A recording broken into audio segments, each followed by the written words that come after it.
Hello दोस्तों, सुंदरम में आप सभी का स्वागत है। आशा करता हूँ आप सब अच्छे होंगे और अपनी पढ़ाई में व्यस्त होंगे। तो आज हम लोग देखते हैं पेट का प्रैक्टिस सेट। तो आइए चलिए शुरू करते हैं। वायुदाब-लेखी बैरोग्राफी का आविष्कार किया था। तो बैरोग्राफी का आविष्कार किसने किया था? लुसियान वेदी हैं, जॉन वेन है, थियोफिलस वान केनल हैं, लुइस उरे हैं। तो इसका करेक्ट आंसर क्या हो जाएगा? ऑप्शन नंबर ए इसका करेक्ट आंसर हो जाएगा। लुसियान वेदी जो है बैरोग्राफी के क्या थे? आविष्कार किया था। तो इसका करेक्ट आंसर क्या हो गया? ऑप्शन नंबर ए इसका करेक्ट आंसर हो गया। अगर इसके मात्रक की बात की जाए तो इकाई इसका क्या होता है? पास्कल होता है। क्या होता है? पास्कल। मिलीबार या पास्कल क्या होता है? मिलीबार या पास्कल होता है। तो इसका करेक्ट आंसर क्या हो गया? ऑप्शन नंबर ए इसका करेक्ट आंसर हो गया। चलिए अगला देखते हैं। कश्मीर समस्या किन दो देशों के बीच में है? कश्मीर समस्या किन दो देशों के बीच में है? भारत चीन के बीच में है, भारत नेपाल के बीच में है, भारत पाकिस्तान के बीच में है, भारत मालदीव के बीच में। तो इसका करेक्ट आंसर क्या हो जाएगा? ऑप्शन नंबर सी इसका करेक्ट आंसर हो जाएगा। भारत पाकिस्तान के बीच में कश्मीर समस्या है। तो चलिए अगला देखते हैं।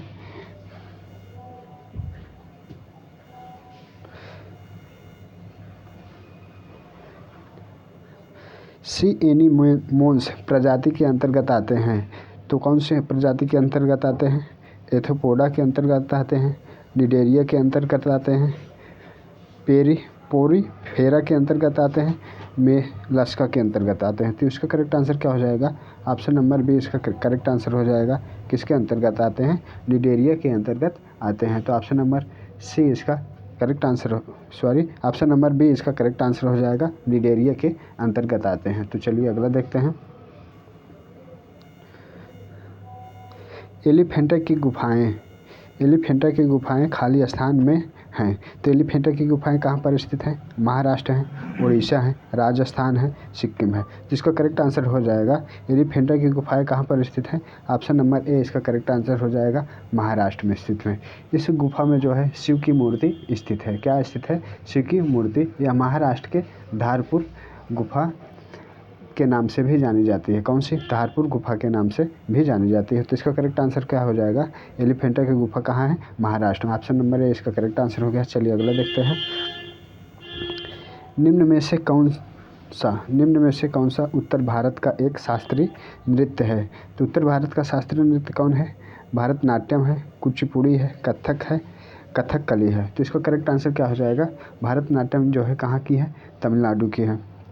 भरतनाट्यम कहाँ के है? तमिलनाडु की है। कुचिपुड़ी जो है कहाँ की है? यह आंध्र प्रदेश की है। कहाँ की है? आंध्र प्रदेश की है। कथक की बात की जाए तो इसका करेक्ट आंसर क्या हो जाएगा? ऑप्शन नंबर से इसका करेक्ट आंसर हो जाएगा। उत्तर भारत का शास्त्रीय नृत्य क्या है? कथक है। तो इसका करेक्ट आंसर क्या हो गया? ऑप्शन नंबर से इसका करेक्ट आंसर। कथकली की बात की जाए तो यह कहाँ से संबंधित है? कथकली जो है केरल से संबंधित है। भरतनाट्यम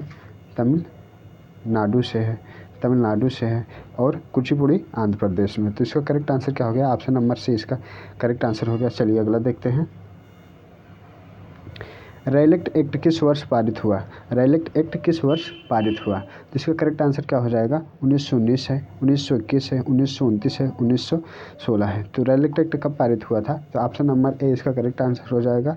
1919 में पारित हुआ था। कब हुआ था? 1919 में पारित हुआ था। तो चलिए अगला देखते हैं।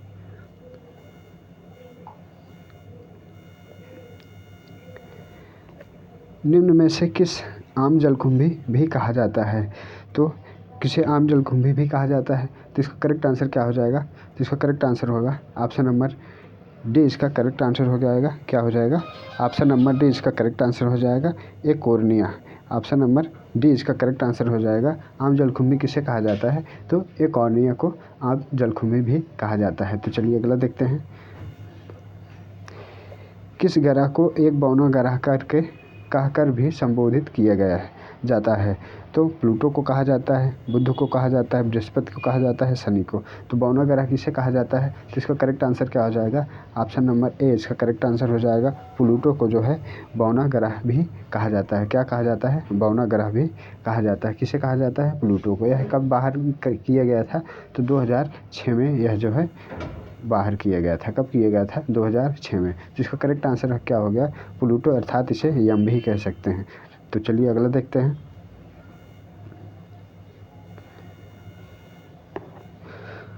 वर्ष 1828 में स्थापित ब्रह्म समाज, 1828 में स्थापित ब्रह्म समाज के संस्थापक कौन थे? तो ब्रह्म समाज के संस्थापक कौन थे? रविंद्रनाथ टैगोर थे, सुभाष चंद्र बोस थे, सरदार वल्लभ भाई पटेल थे, राजा राम मोहन राय थे। तो ब्रह्म समाज के संस्थापक कौन थे? तो इसका करेक्ट आंसर क्या हो जाएगा? राजा राम मोहन राय थे। ऑप्शन नंबर डी इसका क्या हो जाएगा? करेक्ट आंसर हो जाएगा। कौन थे? राजा राम मोहन राय। राजा राम मोहन राय को नवजागरण का अग्रदूत भी कहा जाता है। अग्रदूत किसे कहा जाता है? नवजागरण का। तो राजा राम मोहन राय को जो है नवजागरण का अग्रदूत भी कहा जाता है। तो इसका करेक्ट आंसर क्या हो गया? ऑप्शन नंबर सी।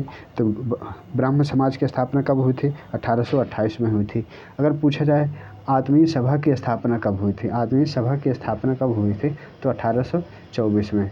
अगर पूछा जाए राजा राम मोहन राय को राजा की उपाधि किसके द्वारा दिया गया था? तो राजा की उपाधि जो है यह किसके द्वारा दिया गया था? तो अकबर के द्वारा दिया गया था। राजा राम मोहन राय को राजा की उपाधि जो है किसके द्वारा दिया गया था? तो अकबर के द्वारा दिया गया था। तो चलिए अगला देखते हैं।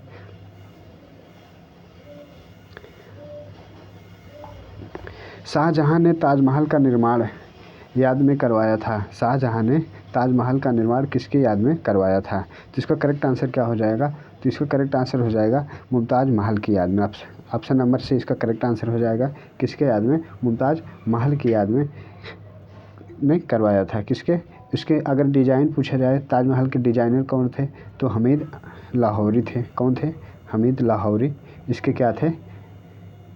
हमीद लाहौरी। इसके क्या थे? हमीद लाहौरी क्या थे इसके? जो है ताजमहल को निर्माण डिज़ाइन किसके द्वारा किया गया था? तो हमीद अहमद लाहौरी के द्वारा किया गया था। अगर बात किया जाए इसका निर्माण किसके द्वारा किया गया था? तो उस्ताद ईसा खां के द्वारा किया गया था। किसके? उस्ताद ईसा खां के द्वारा जो है इसका निर्माण किया गया था। अगर शाहजहां का वास्तविक नाम पूछा जाए तो क्या था? शाहजहां का वास्तविक नाम आप सब कमेंट बॉक्स में कमेंट करके बताएंगे। शाहजहां का वास्तविक नाम। तो शाहजहां का वास्तविक नाम क्या था? इसका करेक्ट आंसर क्या हो जाएगा? शाहजहां का वास्तविक नाम जो है यह जो है हो जाएगा खुर्रम। शाहजहां का वास्तविक नाम क्या था? तो खुर्रम था। अगर मुमताज़ महल का वास्तविक नाम पूछा जाए तो मुमताज़ महल का वास्तविक नाम क्या था?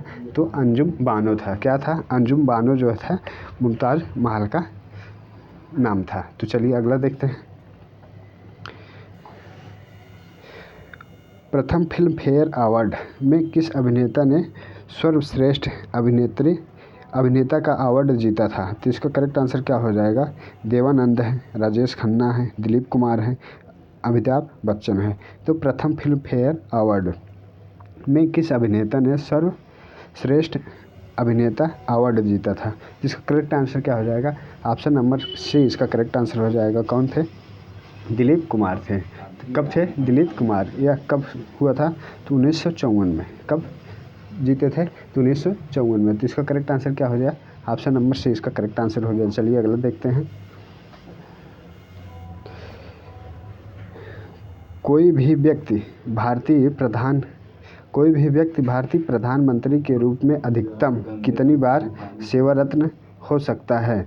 तो अधिकतम कितनी बार सेवारत्न हो सकता है? तो इसका करेक्ट आंसर क्या हो जाएगा? 3 है, 5 है, 7 है, इनमें से कोई नहीं। तो इसका करेक्ट आंसर क्या हो जाएगा? तो ऑप्शन नंबर डी इसका करेक्ट आंसर हो जाएगा। कितनी भी बार रह सकता है, इसकी कोई सीमा नहीं। वह जितनी बार चाहे उतनी बार प्रधानमंत्री रह सकता है। तो इसका करेक्ट आंसर क्या हो गया? ऑप्शन नंबर डी इसका करेक्ट आंसर हो गया। चलिए अगला देखते हैं। अर्थशास्त्र किसने लिखा था? अर्थशास्त्र किसने लिखा था? चाणक्य की है, कालिदास की है, हर्षवर्धन की है, वात्स्यायन की है। तो इसका करेक्ट आंसर क्या हो जाएगा? अर्थशास्त्र के रचनाकार कौन थे? तो ऑप्शन नंबर ए इसका करेक्ट आंसर है। चाणक्य हैं। कौन थे?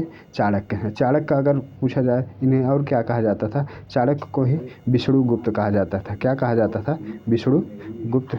इन्हीं के नाम को जो है चाणक्य को ही विष्णुगुप्त कहा जाता था। और क्या कहा जाता था? इनको कौटिल्य कहा जाता था। क्या कहा जाता था? कौटिल्य, चाणक्य और विष्णुगुप्त, ये किसके नाम थे? तो चाणक्य। अर्थशास्त्र की रचना किसने की थी? चाणक्य ने किए थे। तो इसका करेक्ट आंसर क्या हो गया? Option number A. इन्हें और जो है भारत का माइकियावेली का भी कहा जाता था। माइकियावेली किसे कहा जाता है? तो विष्णुगुप्त को भारत का माइकियावेली कहा जाता है। तो इसका करेक्ट आंसर क्या हो गया? ऑप्शन नंबर ए इसका करेक्ट आंसर हो गया। चलिए अगला देखते हैं। क्लोरोफिल में क्या होता है? क्लोरोफिल में क्या होता है? सोडियम होता है, पोटेशियम होता है, मैग्नीज होता है, मैग्नीशियम होता है। तो इसका करेक्ट आंसर क्या हो जाएगा? क्लोरोफिल में जो है क्या पाया जाता है? तो मैग्नीशियम पाया जाता है। ऑप्शन नंबर डी इसका करेक्ट आंसर हो जाएगा। क्या पाया जाता है? मैग्नीशियम पाया जाता है। तो ऑप्शन नंबर डी इसका करेक्ट आंसर हो गया। क्या है? मैग्नीशियम पाया जाता है। तो इसका करेक्ट आंसर क्या हो गया? ऑप्शन नंबर डी इसका करेक्ट आंसर। तो इसका करेक्ट आंसर क्या हो गया? मैग्नीशियम इसका करेक्ट आंसर हो गया। अगर बात की जाए मैग्नीशियम की, मैग्नीशियम क्या होता है? एक क्या है? परमाणु है। मैग्नीशियम क्या होता है? यह क्लोरोफिल का क्या होता है? एक परमाणु होता है। तो यह जो है क्लोरोफिल पत्तियों के हरे रंग का वर्ण क्या होता है? ये पत्तियों में जो है क्लोरोफिल जो है पत्तियों के क्लोरोफिल के कारण ही पत्तियाँ क्या होती हैं? हरे रंग होती हैं। जो है क्या होता है? प्रकाश संश्लेषण का केंद्र होता है। तो ऑप्शन नंबर डी इसका करेक्ट आंसर हो गया। चलिए अगला देखते हैं। निम्न में से किसे मार्स गैस के रूप में जाना जाता है? मार्स गैस के रूप में किसे जाना जाता है? मीथेन है, एथेन है, प्रोपेन है, ब्यूटेन है। जिसका करेक्ट आंसर क्या हो जाएगा? ऑप्शन नंबर ए इसका करेक्ट आंसर हो जाएगा। मार्स गैस के रूप में किसे जाना जाता है? मीथेन। किसको जाना जाता है? मीथेन। ऑप्शन नंबर ए इसका करेक्ट आंसर हो गया। किसे जाना जाता है? मीथेन को। चलिए अगला देखते हैं। वीसी राय पुरस्कार किस क्षेत्र में दिया जाता है? वीसी राय पुरस्कार क्षेत्र में किस क्षेत्र में दिया जाता है? तो वीसी राय का मतलब हो गया विधानचंद राय पुरस्कार। विधानचंद राय पुरस्कार की स्थापना कब हुई थी? तो 1962 में हुई थी। तो कौन सा? विधानचंद राय पुरस्कार की स्थापना कब हुई थी? तो 1962 में। यह किस क्षेत्र में दिया जाता है? तो यह जो है चिकित्सा क्षेत्र में दिया जाता है। तो ऑप्शन नंबर सी इसका करेक्ट आंसर हो जाएगा। ऑप्शन नंबर सी इसका करेक्ट आंसर हो गया। चलिए अगला देखते हैं। दामोदर वैली कारपोरेशन क्या है? दामोदर वैली कारपोरेशन क्या है? यह एक क्या है? संविधान विधिक निकाय है। ऑप्शन नंबर ए इसका करेक्ट आंसर हो जाएगा। यह क्या है? संविधिक निकाय है। तो ऑप्शन नंबर ए इसका करेक्ट आंसर हो गया। दामोदर वैली क्या है? संविधिक क्या है? निकाय है। तो ऑप्शन नंबर ए इसका करेक्ट आंसर हो गया। चलिए अगला देखते हैं। भारत में सर्वोच्च वीरता पुरस्कार कौन सा है? सर्वोच्च वीरता पुरस्कार कौन सा है?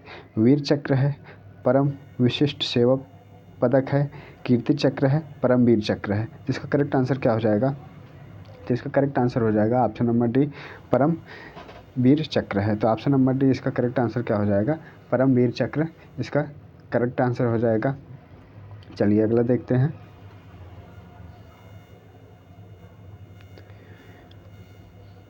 पुलित्जर पुरस्कार किस क्षेत्र में असाधारण कार्य करने के लिए दिया जाता है? तो पुलित्जर पुरस्कार किस क्षेत्र में दिया जाता है? तो पर्यावरण अध्ययन के, विज्ञान प्रौद्योगिकी के और साहित्य एवं पत्रकारिता में, अंतर्राष्ट्रीय समझ में। तो इसका करेक्ट आंसर क्या हो जाएगा? ऑप्शन नंबर सी इसका करेक्ट आंसर हो जाएगा। साहित्य एवं पत्रकारिता में जो है पुलित्जर पुरस्कार दिया जाता है। तो ऑप्शन नंबर सी इसका करेक्ट आंसर हो गया। चलिए अगला देखते हैं। भारतीय रिजर्व बैंक का लेखा वर्ष क्या है? भारतीय रिजर्व बैंक का लेखा वर्ष क्या है? तो अप्रैल से मार्च तक है, और जुलाई से जून है, अक्टूबर से दिसंबर तक है, जनवरी से दिसंबर तक है। तो भारतीय रिजर्व का लेखा वर्ष कौन सा है? तो इसका करेक्ट आंसर क्या हो जाएगा? इसका करेक्ट आंसर हो जाएगा ऑप्शन नंबर बी जुलाई से जून तक है। कब है? जुलाई से जून तक। तो इसका करेक्ट आंसर क्या हो जाएगा? 1 जुलाई कब से होता है? 1 जुलाई से 30 जून तक। कब होता है? 1 जुलाई से 30 जून तक जो है वह क्या होता है? भारतीय रिजर्व बैंक का लेखा वर्ष होता है। आप सब कमेंट करके यह बताएंगे तो भारतीय रिजर्व बैंक की स्थापना कब की गई थी। तो वर्तमान समय में रिजर्व बैंक के गवर्नर कौन है? तो वर्तमान समय में रिजर्व बैंक के गवर्नर शशिकांत दास हैं। तो ये कैसे गवर्नर हैं? तो ये 25वां हैं। कौन से हैं? ये 25वां गवर्नर हैं। तो इसका करेक्ट आंसर क्या हो जाएगा? ऑप्शन नंबर बी इसका करेक्ट आंसर हो जाएगा। अगर बात की जाए भारतीय रिजर्व बैंक की स्थापना कब हुई थी? तो 1 अप्रैल 19 1935 में हुई थी। कब हुई थी? 1 अप्रैल 1935 में जो है भारतीय रिजर्व बैंक की स्थापना की गई। तो ऑप्शन नंबर बी इसका करेक्ट आंसर हो गया। चलिए अगला देखते हैं।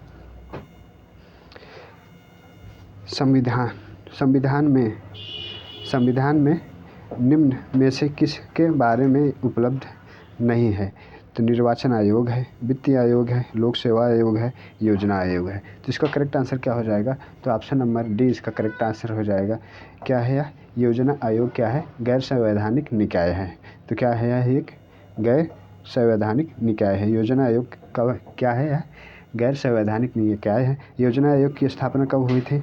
तो यह जो है कब हुई थी? 1950 में। योजना आयोग की स्थापना कब हुई थी? तो 1950 में। वर्तमान समय में इसे क्या कर दिया गया है? नीति आयोग कर दिया गया है। इसका नाम बदल कर क्या कर दिया गया है? नीति आयोग कर दिया गया है। चलिए अगला देखते हैं।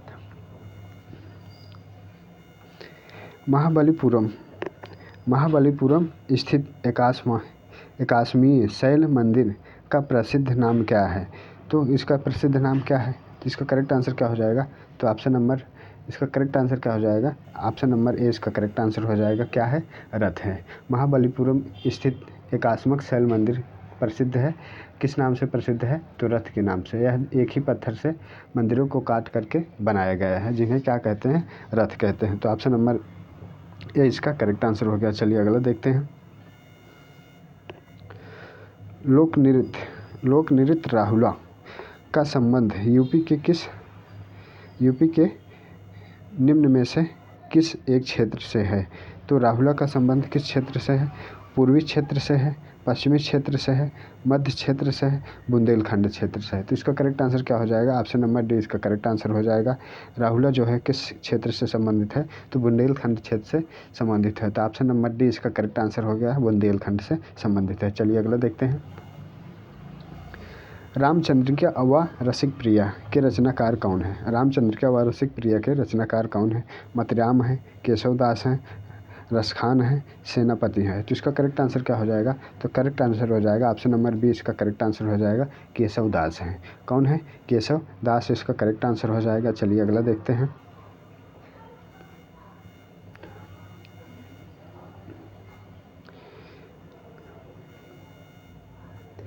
रक्त का रंग निम्न में से किसके उपस्थिति के कारण लाल होता है?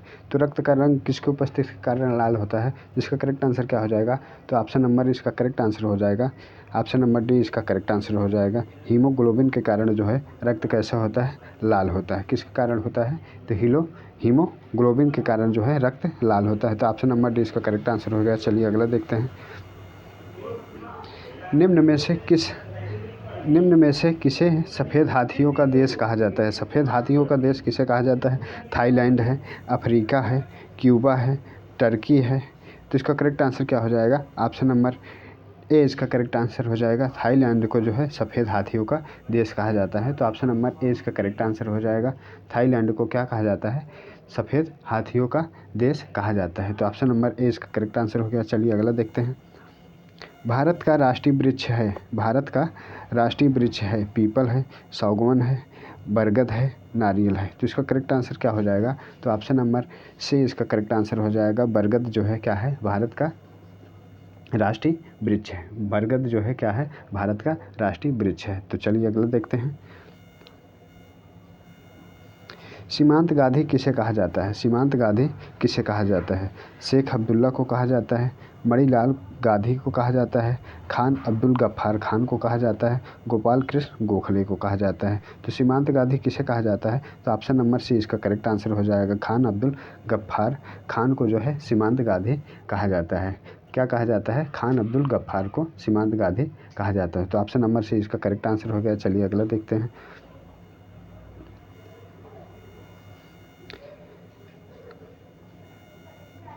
निम्न में से कौन से ईंधन से सबसे कम पर्यावरण प्रदूषित होता है? किस ईंधन से पर्यावरण में सबसे कम प्रदूषण होता है? डीजल से है, केरोसिन से है, हाइड्रोजन से है, कोयला से है। तो इसका करेक्ट आंसर क्या हो जाएगा? तो ऑप्शन नंबर सी इसका करेक्ट आंसर हो जाएगा। किससे? हाइड्रोजन से जो है कम प्रदूषण होता है। किससे? हाइड्रोजन से कम प्रदूषण होता है। यह क्या है? एक रासायनिक तत्व है। हाइड्रोजन क्या है? एक रासायनिक तत्व है। यह आवर्त सारणी का सबसे पहला तत्व है। कौन सा है? आवर्त सारणी का सबसे पहला तत्व है, जो कि क्या है? सबसे हल्का भी है। यह कि जो क्या है? जो कि सबसे हल्का है। यह ब्रह्मांड में सबसे प्रचुर मात्रा में पाया जाता है। ब्रह्मांड में सबसे प्रचुर मात्रा में क्या पाया जाता है? तो हाइड्रोजन पाया जाता है। तो इसका करेक्ट आंसर क्या हो गया? ऑप्शन नंबर सी इसका करेक्ट आंसर हो गया। चलिए अगला देखते हैं। हवा महल कहाँ स्थित है? हवा महल कहाँ स्थित है? मथुरा है, जयपुर है, उज्जैन है, जयपुर है, वाराणसी है। तो इसका करेक्ट आंसर क्या हो जाएगा? हवा महल कहाँ पर स्थित है? ऑप्शन नंबर सी इसका करेक्ट आंसर हो जाएगा। जयपुर में स्थित है। कहाँ पर है? जयपुर में। ऑप्शन नंबर सी इसका करेक्ट आंसर हो गया। चलिए अगला देखते हैं। निम्न में से किस की कमी के कारण रक्त का थक्का नहीं जमता है? तो किस कमी के कारण रक्त का थक्का नहीं जमता है? विटामिन सी, विटामिन के, विटामिन ई, विटामिन बी। तो इसका करेक्ट आंसर क्या हो जाएगा? ऑप्शन नंबर बी इसका करेक्ट आंसर हो जाएगा।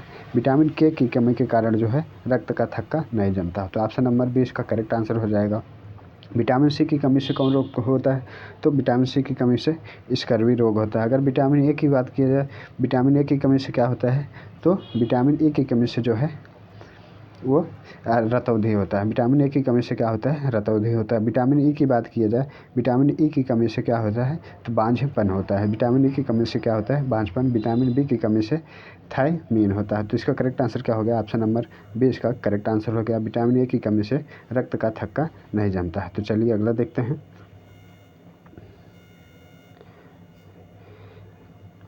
किस वायरस के कारण चेचक होता है? तो किस वायरस के कारण चेचक रोग होता है? तो इसका करेक्ट आंसर क्या हो जाएगा? तो इसका करेक्ट आंसर हो जाएगा ऑप्शन नंबर डी इसका करेक्ट आंसर हो जाएगा। वेरिओला वायरस के कारण जो है चेचक रोग होता है। किसके कारण होता है? वेरिओला वायरस के कारण जो है क्या होता है? चेचक रोग होता है। तो चलिए अगला देखते हैं।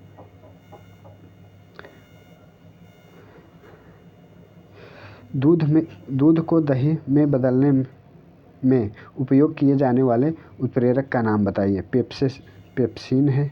तो इसका करेक्ट आंसर क्या हो जाएगा? ऑप्शन नंबर सी इसका करेक्ट आंसर हो जाएगा। किसका कारण है? लैक्टोज का कारण है। किसका कारण है?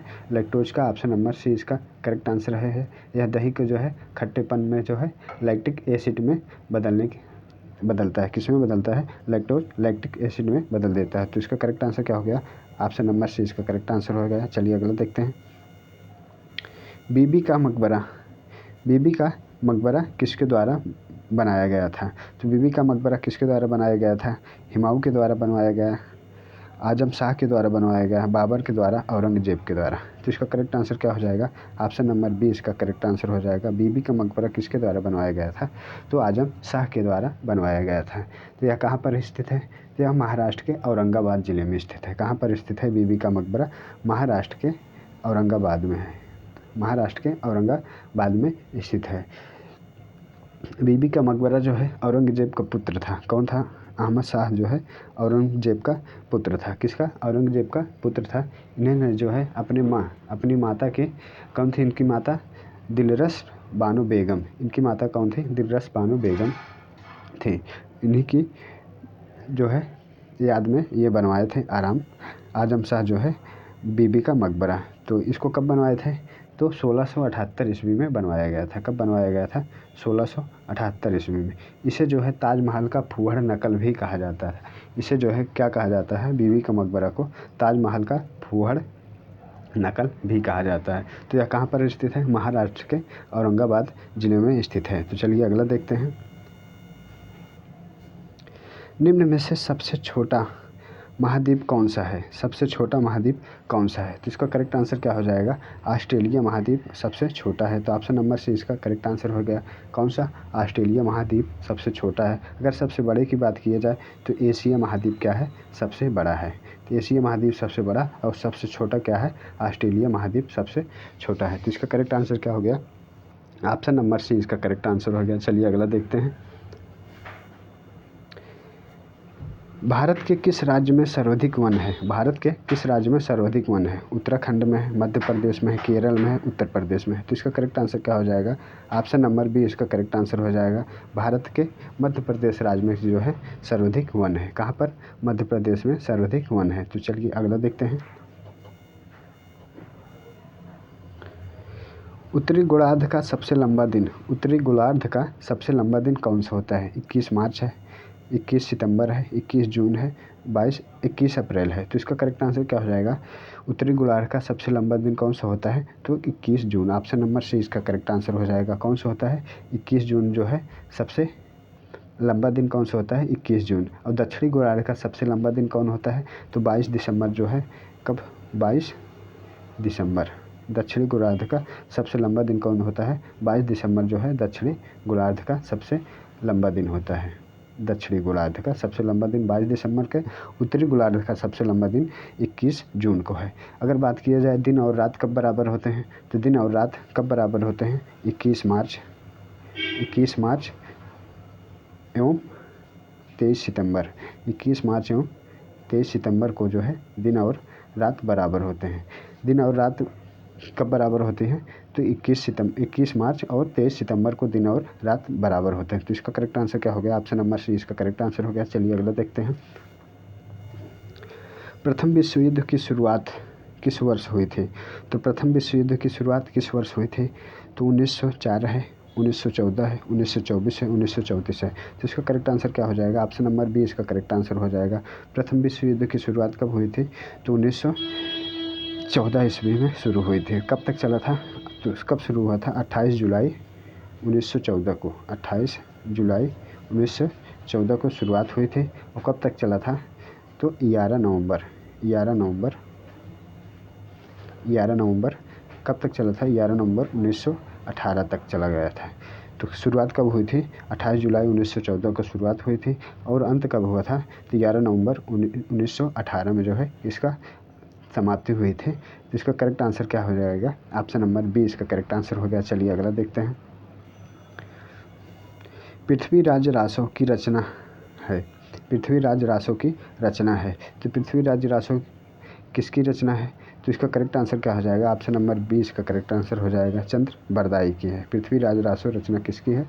तो यह जो है चंद्र बरदाई की है। इसका करेक्ट आंसर क्या हो गया? ऑप्शन नंबर बी इसका करेक्ट आंसर हो गया। पृथ्वीराज रासो ने और मोहम्मद गौरी के बीच तराइन का प्रथम विश्व युद्ध हुआ था। तो कब हुआ था? 1191 में जो है पृथ्वीराज चौहान और मोहम्मद गौरी के बीच प्रथम विश्व युद्ध हुआ था, जिसमें क्या हुआ था? पृथ्वीराज चौहान विजयी हुए थे। तो प्रथम विश्व युद्ध में, प्रथम तराइन के युद्ध में जो है पृथ्वीराज विजयी हुए थे, जबकि द्वितीय तराइन का युद्ध कब हुआ था? तो इसमें जो है 1192 में हुआ था। द्वितीय तराइन का युद्ध कब हुआ था? तो 1192 में, जिसमें क्या हुआ था? मोहम्मद गौरी विजय रहा था। जिसमें क्या हुआ था? मोहम्मद गौरी विजय रहा था। और 1194 में जयचंद्र और मोहम्मद गौरी के बीच हुआ था। किसके? जयचंद्र और मोहम्मद गौरी के बीच हुआ था, जिसमें क्या हुआ था? मोहम्मद गौरी विजय रहा था। तो इसका करेक्ट आंसर क्या हो गया? ऑप्शन नंबर बी इसका करेक्ट आंसर हो गया। चलिए अगला देखते हैं।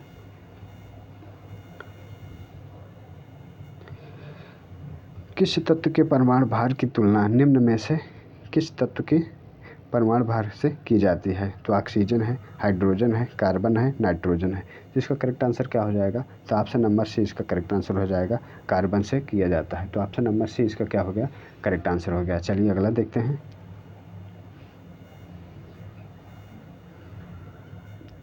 कौन सा मौलिक अधिकार 44वें संविधान संशोधन द्वारा समाप्त कर दिया गया था?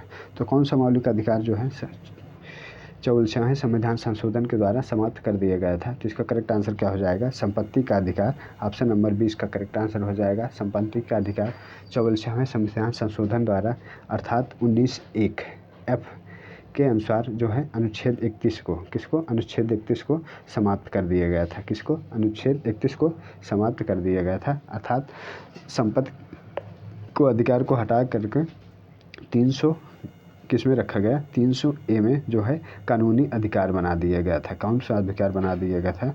300A में जो है कानूनी अधिकार बना दिया गया है। तो ऑप्शन नंबर सी बी इसका करेक्ट आंसर हो जाएगा, संपत्ति का अधिकार। चलिए अगला देखते हैं। निम्न में से कौन सी पत्रिका का उसके संपादक से सही नहीं हुआ है? तो इसको मिलान करना है, इसमें से कौन सही नहीं है? तो इसका करेक्ट आंसर क्या हो जाएगा? वंदे मातरम अरविंद घोष, न्यू इंडिया बिपिन चंद्र पाल हैं, युगांतर भूपेंद्र नाथ दत्त हैं, संध्या जो है वीरेंद्र नाथ घोष हैं। तो इसका करेक्ट आंसर क्या हो जाएगा? ऑप्शन नंबर इसका करेक्ट आंसर क्या हो जाएगा? ऑप्शन नंबर डी इसका करेक्ट आंसर हो जाएगा। वारिद घोष जो है संध्या पत्रिका से नहीं संबंधित थे। किससे संबंधित थे?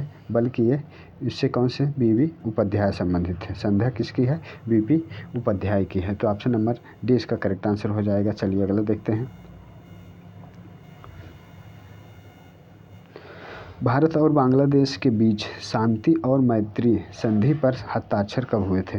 शांति और मैत्री संधि पर हस्ताक्षर कब हुए थे? तो 1972 है, 1971 है, 1950 है, 1973 है। तो इसका करेक्ट आंसर क्या हो जाएगा? तो ऑप्शन नंबर ए इसका करेक्ट आंसर हो जाएगा। कब किया गया था? 1972 में। ऑप्शन नंबर ए इसका करेक्ट आंसर हो जाएगा। कब किया गया था? 1972 में भारत और बांग्लादेश मैत्री संधि पर हस्ताक्षर किए थे। कौन किए थे? भारत और बांग्लादेश से। तो इसका करेक्ट आंसर क्या हो गया? ऑप्शन नंबर ए इसका करेक्ट आंसर हो गया। चलिए अगला देखते हैं। किस महाद्वीप को प्रायद्वीप महाद्वीप के नाम से भी जाना जाता है? किस महाद्वीप को प्रायः महाद्वीप के नाम से भी जाना जाता है? तो यूरोप महाद्वीप है, अफ्रीका महाद्वीप है, एशिया महाद्वीप है, ऑस्ट्रेलिया महाद्वीप है। तो इसका करेक्ट आंसर क्या हो जाएगा? तो ऑप्शन नंबर ए इसका करेक्ट आंसर हो जाएगा। यूरोप महाद्वीप को जो है यूरोप महाद्वीप को जो है प्रायः महाद्वीप के नाम से भी जाना जाता है। किसको? प्रायः महाद्वीप के नाम से किसे जाना जाता है? तो यूरोप महाद्वीप को जाना जाता है, क्योंकि यह तीन तरफ जो है पानी से घिरा हुआ है। क्या है? यह तीन तरफ पानी से घिरा हुआ है। ऑस्ट्रेलिया को जो है प्यासी भूमि का महाद्वीप कहा जाता है। ऑस्ट्रेलिया को क्या कहा जाता है? प्यासी भूमि का महाद्वीप कहा जाता है। उत्तरी अमेरिका को क्या कहा जाता है? नई दुनिया के नाम से भी जाना जाता है। उत्तरी अमेरिका को नई दुनिया के नाम से भी जाना जाता है। तो इसका करेक्ट आंसर क्या हो गया? ऑप्शन नंबर ए इसका करेक्ट आंसर हो गया। चलिए अगला देखते हैं।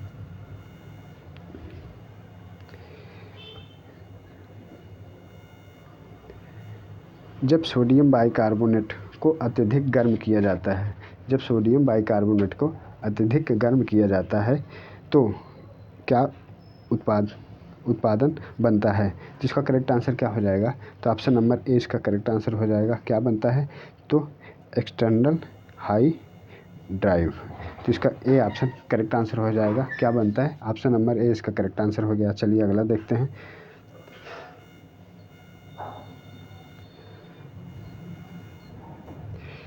यदि चालू खाता पर सरकारी खर्च सरकारी राजस्व से अधिक हो तो क्या स्थिति रहेगी?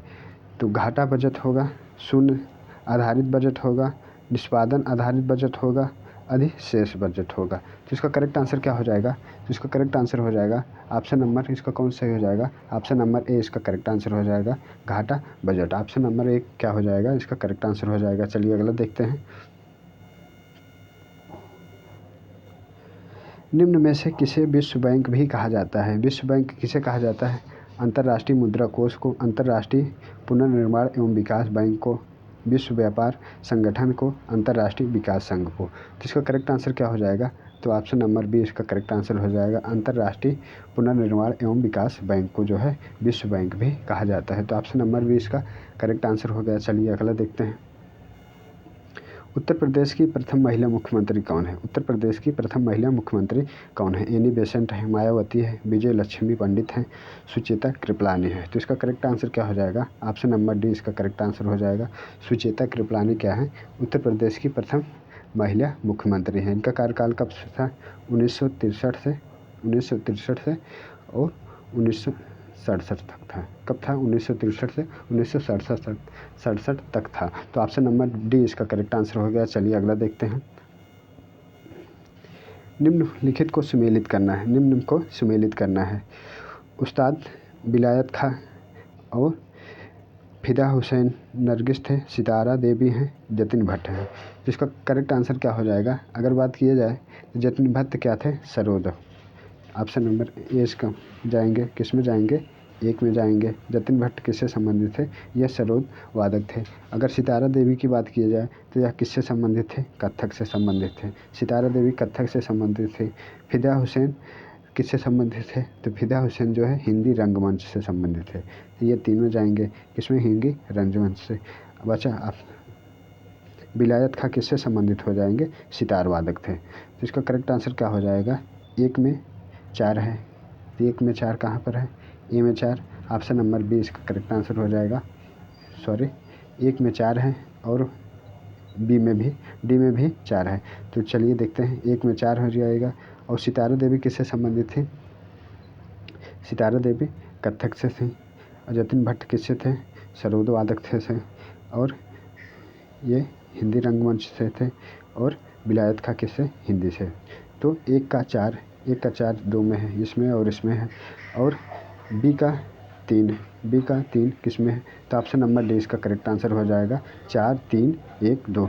तो ऑप्शन नंबर डी इसका करेक्ट आंसर हो जाएगा। चलिए अगला देखते हैं। निम्न में से कौन सा विश्व धरोहर स्थल नहीं है?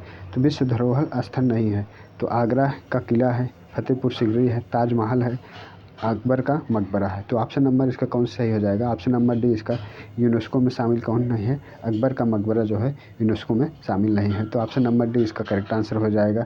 चलिए अगला देखते हैं।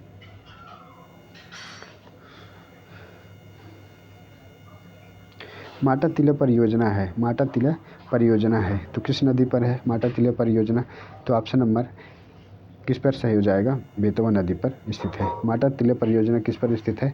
बेतवा नदी पर स्थित है। तो ऑप्शन नंबर ए इसका करेक्ट आंसर हो जाएगा। चलिए अगला देखते हैं। नेशनल पैराशूट ट्रेनिंग कॉलेज कहाँ स्थित है? नेशनल पैराशूट ट्रेनिंग कॉलेज कहाँ पर स्थित है? तो वाराणसी में है, कानपुर में है, गाज़ियाबाद में है, आगरा में है। तो इसका करेक्ट आंसर क्या हो जाएगा? तो ऑप्शन नंबर डी इसका करेक्ट आंसर हो जाएगा। कहाँ पर स्थित है? तो आगरा में स्थित है। नेशनल पैराशूट ट्रेनिंग कॉलेज कहाँ पर है? तो यह आगरा में स्थित है। तो चलिए अगला देखते हैं। महात्मा गांधी ने निम्न में से किसका समर्थन नहीं किया था? तो महात्मा गांधी ने किसका समर्थन नहीं किया था? तो इसका करेक्ट आंसर क्या हो जाएगा? तो ऑप्शन नंबर बी इसका करेक्ट आंसर हो जाएगा। भारी उद्योग का समर्थन नहीं किया था। किसका समर्थन नहीं किए थे? तो ऑप्शन नंबर बी इसका करेक्ट आंसर हो जाएगा। किसका? तो भारी उद्योग का। तो ऑप्शन नंबर डी इसका करेक्ट आंसर हो गया। चलिए अगला देखते हैं।